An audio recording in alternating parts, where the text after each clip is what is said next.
welcome back to The Explainer. Let's jump right in today because we are unpacking something that is fascinating, but honestly, it's a little terrifying. We're looking straight at the intersection of cutting-edge tech and the law, specifically the legal reality of Google's NotebookLM. If you've been using this tool to generate those incredibly realistic audio overviews or AI videos, you probably assume that because you clicked the button and made it, you own it, right? Well, as we're about to see, when it comes to 100% AI-generated media, the idea of ownership is basically a massive illusion. Okay, let's dive into this, because the answer to who actually owns your generated explainer exposes a huge business risk that most creators are just completely ignoring right now. Think about it. Imagine you run a marketing firm or you're an indie creator. You just spent hours carefully feeding documents into NotebookLM, and out pops this brilliant, pristine audio overview. You upload it. What happens if a competitor literally just downloads that exact file, strips your logo off it, and puts it on their own channel? Well, under the current intellectual property laws, they might be legally allowed to do exactly that. There is absolutely no way to stop them. To understand why, we've got to look at the massive gap between what tech companies promise us and what federal law actually says. Section 1. The illusion of ownership. And this brilliantly illustrates the clash we're dealing with here. It's a tasteful irony, really. You read Google's terms of service, and they are incredibly generous. They say, hey, we don't claim ownership over your output. By contract, you own the MP4 or the WAV file sitting on your desktop. But here's the catch. A private company's terms of service cannot just override U.S. federal law. And the law says that without a human author, there is zero copyright. So basically, Google hands you the file, and the U.S. government immediately drops all the expressive content inside it right into the public domain. Now, you might be looking at your setup and thinking, well, hold on, I have a secure workspace account or an education account. And it's true, Google does offer different, incredibly strict privacy terms depending on your account. But, and this is absolutely crucial, data privacy is not a copyright. Sure, these agreements give you a shield. They guarantee Google won't train models on your private uploads, but they do not give you a sword. You can't use a privacy policy to sue someone for copyright infringement if your output was entirely generated by a machine. Section 2. The human authorship doctrine. Now, what's really interesting about this is that the human authorship doctrine isn't some panicked, knee-jerk reaction to modern AI. Not at all.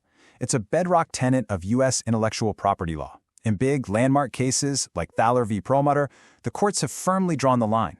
A non-human machine simply cannot be an author. The whole point of the Copyright Act is to encourage human ingenuity, not machine output. And the U.S. Copyright Office, the USCO, leaves zero wiggle room here.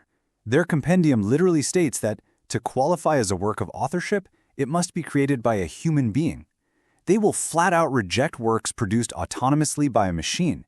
This pretty much destroys the popular myth that an AI can be your legal collaborator or some kind of quasi-author. Simply put, no human author, no copyright. End of story. But wait, I can hear you saying, I spent hours writing the most detailed prompt ever. Doesn't that make me the author? Well, legally, no. The USCO views your prompt as just an idea or an instruction. And you can't copyright an idea, only the expression of that idea. Think of it like this. It's like handing a camera to a monkey. You might have framed the shot and set the lighting, but if the monkey presses the button, the monkey made the final choice. In NotebookLM, the AI chooses the witty banter, the specific dialogue, the pacing. Because the machine has the final expressive control, you're not the author. You're just a really, really good instructor. Section 3. The creative spark exception. Let's move to how this builds, because this is the good news. Don't throw your hands up just yet. There is a clear path to protection here. The core thing to remember is this. Not all videos made by AI are copyrighted. In fact, raw NotebookLM videos are only copyrighted if the media or info within the video is legally yours and arranged by you. It's called a compilation copyright. If you take those raw public domain AI outputs and you use your human brain to curate them, edit them, and arrange your own original information around them, you inject what the law calls a creative spark. And that spark transforms unprotected AI slop into an original, fully protectable piece of work. So the crucial point is that the bar for this creative spark is famously low, but you do have to cross it. If you want ownership, never just post the raw NotebookLM audio. Generate a few different clips, slice them up, edit them together yourself. Better yet, add your own human voiceover to guide the listener. Give it a specific thematic structure. By doing all that, you're no longer trying to copyright the AI's words. You are legally copywriting your unique human arrangement of the media within the video. Section 4. The input liability trap. Okay, so we know how to protect our outputs now, but we've got to talk about the hidden trapdoor here, NotebookLM's source grounding. Because AI videos aren't automatically copyrighted themselves, their legal safety relies 100% on the media inside them. If you are uploading copyrighted paywalled PDFs to generate your video, you don't own a shiny new asset. Actually, you might just be holding a massive piece of legal liability.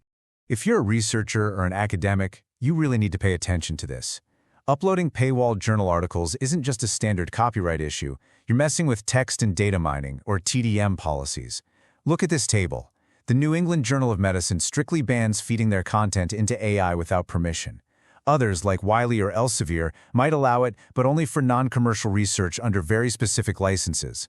If you just blindly feed these into NotebookLM, you could be directly violating the publisher's terms of service. And the financial risk we're talking about, $30 million. Let that sink in. That's enough to bankrupt almost any creator. That is the maximum fine under new state laws rolling out in 2026 in places like New York and California for failing to disclose synthetic media. And this actually goes way beyond copyright. It's about the right of publicity. In early 2026, former NPR host David Green literally sued Google, claiming the NotebookLM voice unlawfully cloned his distinct vocal identity. So even if your raw AI video isn't copyrighted, if that synthetic voice mimics a real person's cadence or brand, you are wide open to massive lawsuits for violating their personality rights. Section 5. YouTube's 2025-2026 crackdown. Let's take all this legal theory and apply it to the real world of platform governance and getting paid. In July 2025, YouTube really started cracking down on what they call inauthentic content. They are heavily targeting repetitive, mass-produced AI slop. So if your channel is just uploading 100% raw NotebookLM overviews slapped over some stock photos, you are at massive risk of being demonetized. But if you make an AI-assisted documentary that is heavily driven by human storytelling, you are totally eligible. YouTube isn't out to ban AI, they just want to ban lazy copy-paste content. So here's your survival checklist to make sure your channel doesn't get swept up in this purge. You need obvious markers of human presence. Put your actual face on camera or use your real voice. Add substantial personal analysis. Don't just let the machine summarize everything for you. Inject your own original stories. Definitely avoid those generic template-based listicles that all sound exactly the same. And please, absolutely use the AI disclosure toggle when you upload. It's not worth the risk to hide it. Section 6. The real-world impact.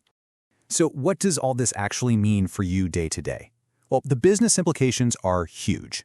Like we established, if your AI assets are unprotected, your competitors can literally just right-click, save, and use them. They have zero fear of a copyright strike. But it goes deeper. Imagine you're running an agency, and you hand a client a video that was 100% generated by NotebookLM. Almost all client contracts require you to deliver a valid, protectable copyright. If you hand them raw AI output, you might literally be in breach of contract because you just sold them something that belongs to the public domain. Here's how you safeguard your work as we navigate through 2026. First, document your human contributions. Keep receipts of your edits and creative decisions. Second, always keep a human in the loop who substantially changes the AI's output. Third, audit your tools and their licensing terms so you don't step on any TDM landmines. And honestly, the biggest takeaway? Reframe how you view AI. Treat it as your brilliant, tireless research assistant, not the final, legally recognized author. Which leaves us with this final, kind of provocative thought. The next time you fire up NotebookLM or any generative tool, take a hard look at your workflow and ask yourself, are you truly an author, crafting a protectable expression? Or are you just a really good prompter, handing a camera to a machine? Because the legal difference between those two things is literally everything.